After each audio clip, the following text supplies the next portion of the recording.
Hello friends, welcome to my YouTube channel the clear fact. दोस्तों, आज है 30 जुलाई 2021। तो 30 जुलाई 2021 से करंट अफेयर्स सेक्शन में आपका स्वागत है। तो आज हम 30 जुलाई को जितने भी करंट अफेयर से मोस्ट इम्पॉर्टेंट एमसीक्यूज बन सकते हैं उन पे हम डिटेल में चर्चा करेंगे। तो चलिए वीडियो को शुरू करते हैं। वीडियो शुरू करने से पहले 30 जुलाई के दिन देश और दुनिया के इतिहास में घटित महत्वपूर्ण घटनाओं पर एक नजर डालेंगे। 30 जुलाई 1836 अमेरिका के हवाई में अंग्रेजी भाषा का पहला अखबार प्रकाशित हुआ था। ऐसे ही 30 जुलाई 1886 देश की पहली महिला विधायक और समाज सुधारक एस मुथुलक्ष्मी रेड्डी का जन्म हुआ। ऐसे ही 30 जुलाई 1909 राइट्स बंधुओं ने सेना के लिए पहला विमान बनाया। ऐसे ही 30 जुलाई 1930 एनबीसी रेडियो पर डेथ वैली डेज का पहला प्रसारण हुआ। ऐसे ही 30 जुलाई 1957 export risk insurance corporation of India private limited की स्थापना हुई। ऐसे ही 30 जुलाई 1966 इंग्लैंड ने फुटबॉल का विश्व कप पहली बार जीता। ऐसे ही 30 जुलाई 2007 चीनी वैज्ञानिकों ने झेंगझाऊ में लगभग 50 लाख साल पुरानी चट्टानों की खोज की। तो चलिए आज का करंट अफेयर सेक्शन शुरू करते हैं। आज का पहला क्वेश्चन है, केंद्रीय कैबिनेट ने डीआईसी जेईसी संशोधन बिल को मंजूरी दे दी है, जिसके तहत अब बैंक में डूबने पर ग्राहकों की कितनी रकम सुरक्षित रहेगी। इसके लिए ऑप्शन ए है 2 लाख रुपए, ऑप्शन बी है 3 लाख रुपए, ऑप्शन सी है 4 लाख रुपए तथा ऑप्शन डी है 5 लाख रुपए। इनमें जो सही ऑप्शन है वो है ऑप्शन डी, यानी केंद्रीय कैबिनेट ने हाल ही में deposit insurance and credit guarantee corporation act संशोधन बिल को मंजूरी दे दी है, जिसके तहत अब किसी भी बैंक में डूबने या बंद होने पर ग्राहकों की 5 लाख रुपए सुरक्षित रहेंगे। डिपॉजिटर्स को 90 दिन के भीतर यह रकम मिल जाएगी। सिर्फ इस संशोधन बिल को संसद की मंजूरी मिलना बाकी है।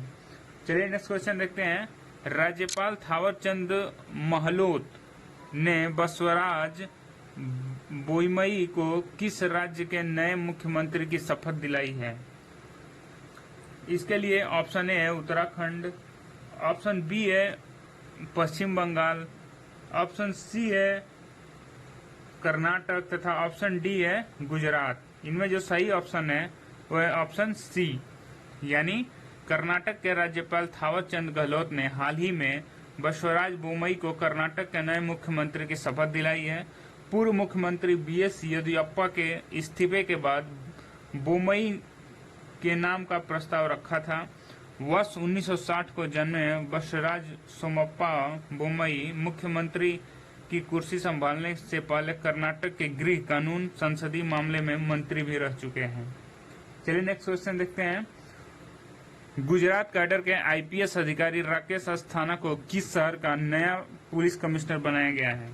इसके लिए ऑप्शन ए है मुंबई, ऑप्शन बी है दिल्ली, ऑप्शन सी है कोलकाता, ऑप्शन डी है पुणे।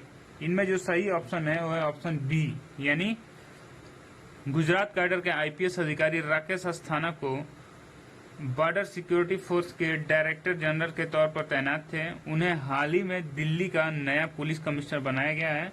साथ ही आईटीबीपी के डायरेक्टर जनरल सुरजीत सिंह देसवाल को बीएसएफ का अतिरिक्त प्रभार दिया गया। दिल्ली पुलिस में इस समय 80,000 जवान तैनात हैं।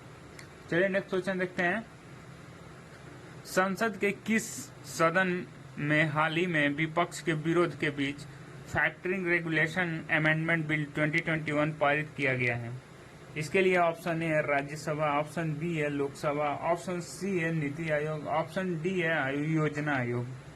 इनमें जो सही ऑप्शन है ऑप्शन बी, यानी संसद के सदन लोकसभा में हाल ही में विपक्ष के विरोध के बीच फैक्टरिंग रेगुलेशन अमेंडमेंट बिल 2021 पारित किया गया है, जिसका उद्देश्य फैक्टरिंग व्यवसाय में संलग्न होने वाली संस्थाओं के दायरे को बढ़ाकर इस फैक्टरिंग विनिमय अधिनियम 2011 को उदार बनाना है। अब इस बिल को राज्यसभा में विचार के लिए पेश किया जाएगा। चलिए नेक्स्ट क्वेश्चन देखते हैं। हाल ही में किस राज्य सरकार ने बांस औद्योगिक पार्क की आधारशिला रखी है? इसके लिए option A Kerala, option B है सिक्किम, ऑप्शन सी है उड़ीसा, ऑप्शन डी है असम। इनमें जो सही ऑप्शन है वो है ऑप्शन डी, यानी असम के मुख्यमंत्री हेमंत बिस्वा शर्मा ने डीमा हासाओ के मोदरसिडीसा गांव में एक बांस औद्योगिक पार्क की आधारशिला रखी है। परियोजना को डोनर मंत्रालय ने 50 करोड़ रुपए से लागू किया जाएगा। एक बार पूरा हो जाने पर यह परियोजना क्षेत्र की अर्थव्यवस्था में एक नए युग की शुरुआत करेगी और स्थानीय युवाओं के लिए रोजगार के व्यापक अवसर पैदा करेगी। चलिए नेक्स्ट क्वेश्चन देखते हैं। अमेरिका ने हाल ही में भारत के टीकाकरण कार्यक्रम में सहायता के तौर पर कितने करोड़ डॉलर की मदद की घोषणा की है? इसके लिए ऑप्शन है 5.5 करोड़ डॉलर, ऑप्शन बी है 3.5 करोड़ डॉलर, ऑप्शन सी है 2.5 करोड़ डॉलर, ऑप्शन डी है 4.5 करोड़ डॉलर। इनमें जो सही ऑप्शन है वो है ऑप्शन सी, यानी अमेरिका ने 28 जुलाई 2021 को भारत के टीकाकरण कार्यक्रम में सहायता के तौर पर 2.5 करोड़ डॉलर की मदद की घोषणा की है। 2 दिन के दौरे पर भारत आए अमेरिकी विदेश मंत्री एंटनी क्लिंटन ने कहा कि ये फंडिंग भारत के वैक्सीनेशन की सप्लाई चेन को मजबूती देकर लोगों को जान बचाने का काम करेगी। साथ ही इसके जरिए वैक्सीन को लेकर फैलाए जा रहे भ्रम, हिचकिचाहट को दूर करने साथ में और स्वास्थ्य कर्मियों को ट्रेनिंग में मदद मिल सकेगी। तो चलिए नेक्स्ट क्वेश्चन देखते हैं। अंतर्राष्ट्रीय बाघ दिवस यानी इंटरनेशनल टाइगर डे निम्न में से किस दिन मनाया जाता है? इसके लिए ऑप्शन है 10 जनवरी, ऑप्शन बी है 12 अप्रैल, ऑप्शन सी है 25 अगस्त, ऑप्शन डी है 29 जुलाई। इनमें जो सही ऑप्शन है ऑप्शन डी, यानी विश्व भर में हर साल 29 जुलाई को अंतर्राष्ट्रीय बाघ दिवस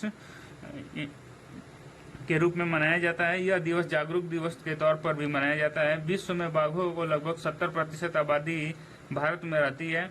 देश में 2967 बाघ है, जबकि पूरी दुनिया में केवल 3900 बाघ ही बचे हैं। विश्व में भारत के अतिरिक्त बांग्लादेश, भूटान, कंबोडिया, चीन, इंडोनेशिया, लाओ, पिडार, मलेशिया, म्यांमार, नेपाल, रूस, थाईलैंड और वियतनाम में बाघ पाए जाते हैं। तो चलिए नेक्स्ट क्वेश्चन देखते हैं। 29 जुलाई को पूरे भारत में कौन सा दिवस मनाया जाता है? इसके लिए ऑप्शन ए है मोहन बागान दिवस, ऑप्शन बी है राष्ट्रीय विज्ञान दिवस, ऑप्शन सी है राष्ट्रीय विज्ञान दिवस, ऑप्शन डी है राष्ट्रीय डाक दिवस। इनमें जो सही ऑप्शन है वो है ऑप्शन ए, यानी 29 जुलाई को पूरे भारत में मोहन बागान दिवस मनाया जाता है। आज ही के दिन 131 साल पुराना 1911 का यह क्लब प्रतिष्ठित IFA शील्ड टूर्नामेंट जीतने वाला एकमात्र भारतीय क्लब बना था। दरअसल 109 साल पहले आज ही के दिन मोहन बागान में IFA शील्ड फाइनल में ईस्ट यॉर्कशायर रेजिमेंट को पराजित किया था। चलिए नेक्स्ट क्वेश्चन देखते हैं। हाल ही में किसने दृष्टि पर अब तक के पहले प्रस्ताव को मंजूरी दे दी है? इसके लिए ऑप्शन ए है केंद्र सरकार, ऑप्शन बी है संयुक्त राष्ट्र, ऑप्शन सी है यूनेस्को, ऑप्शन डी है नीति आयोग। इनमें जो सही ऑप्शन है वो है ऑप्शन बी, यानी संयुक्त राष्ट्र महासभा ने हाल ही में दृष्टि पर अब तक के पहले प्रस्ताव को मंजूरी दे दी है, जिसका उद्देश्य वर्ष 2030 तक लगभग 1.1 बिलियन लोगों की मदद करना है जो दृष्टि हानि से पीड़ित हैं। साथ ही संयुक्त राष्ट्र ने अपने 193 सदस्य देशों से कहा कि वे अपने प्रत्येक नागरिक की आंखों की देखभाल सुनिश्चित करें। चलिए आज का लास्ट क्वेश्चन देखते हैं। हंगरी में आयोजित विश्व कैडेट कुश्ती चैंपियनशिप में भारत की प्रिया मलिक ने कौन सा मेडल जीता है? इसके लिए ऑप्शन ए है गोल्ड मेडल, ऑप्शन बी है सिल्वर मेडल, ऑप्शन सी है ब्रॉन्ज मेडल, ऑप्शन डी है एल्यूमिनियम मेडल। इनमें जो सही ऑप्शन है वह है ऑप्शन ए, यानी हंगरी में आयोजित विश्व कैडेट कुश्ती चैंपियनशिप में भारत की प्रिया मलिक ने 73 किग्रा भार वर्ग में गोल्ड मेडल जीता है। उन्होंने फाइनल मुकाबले में हंगरी की सोनिया पटापोविच को हराकर यह मेडल अपने नाम किया। वर्ष 2019 में पुणे में आयोजित खेलों में भी उन्होंने गोल्ड मेडल जीता था। तो वीडियो को यहीं एंड करते हैं। Thanks for watching the video and wish you all the best for your all coming exam. Thank